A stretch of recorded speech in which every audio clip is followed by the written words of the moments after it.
Di raw talaga niya in-expect. Hindi ko alam na kay Kim pala ang bagsak ko.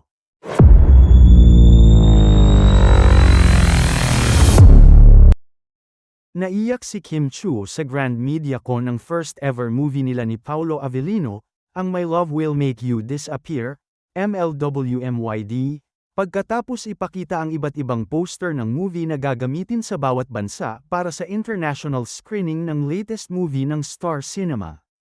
Nakakaiyak, sabi ni Kim. Parang sobrang laki ng movie and sobrang thank you sa Star Cinema for giving us this story.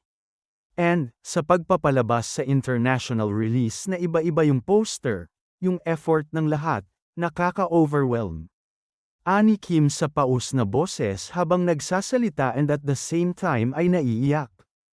Para kay Kim, pwede naman daw na isang poster na lang ang gawin para sa movie nila ni Paolo. Pero iba-iba bawat bansa, at yung nakasulat pa, di ko naintindihan kaya siguro naiyak ako. Pero, thank you. At thank you rin sa iyo, Paolo, nangyari ito, sabay tapik ni Kim sa balikat ni Paolo at napangiti. Iba rin ang naramdaman ni Paolo nung makita ang iba't ibang latag na design sa poster ng MLWMYD. Ayon kay Paolo, honestly, very excited din. Medyo gulat din.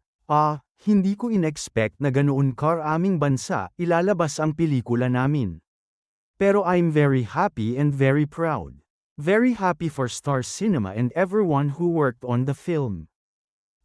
Actually, sa kin kasi, pag nakakaisip ako ng pelikulang ginagawa ko, hindi ko naaalala ang performance ko or yung ganda ng cinematography. Ang naaalala ko lagi, ang lahat ng tao na nagtatrabaho sa likod ng pelikula.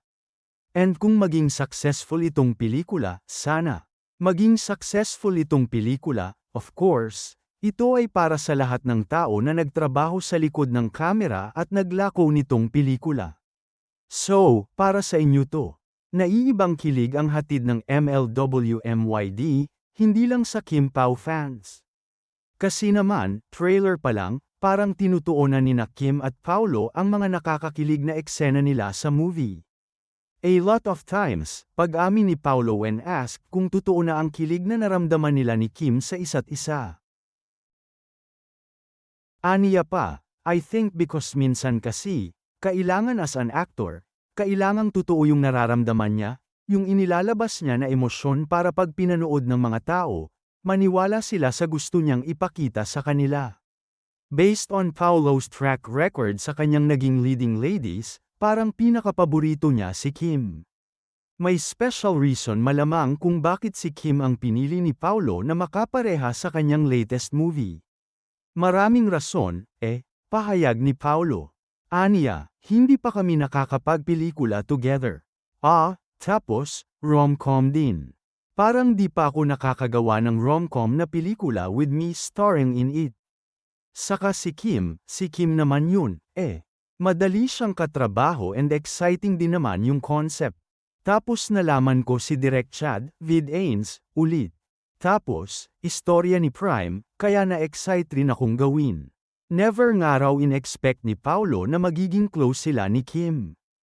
Actually, di ko ini-expect na makakatrabaho ko si Kim. But I wanted to work with her. Yun, never ko talaga in-expect. Kasi parang after a while, naiba na rin yung tahak ng mga gusto kong gawin. So, hindi ko alam na kay Kim pala ang bagsak ko. Kasunod ang malakas na sigawan ng Kim Pao sa loob ng Dolphy Theater kung saan ginanap ang MediaCon ng MLWMYD. Especially lika naman ni Kim, di talaga. Kasi hindi ko alam kung paano siya kakausapin, Parang ang layo niya talaga, Ngayon may hampasan na, ganun. Kasi 3 projects na rin naman ang pinagsamahan namin. And na-experience na rin namin ang iba't ibang klase ng intensity ng pag-arte. Kailangang kilalanin mo rin yung kaeksena mo, kaya nagiging close talaga kayo. Kasama rin sa MLWMYD sina Wilma Docent, Lovely Abella, Benj Manalo, Migs Almendres, Nico Antonio, at Martin Escudero.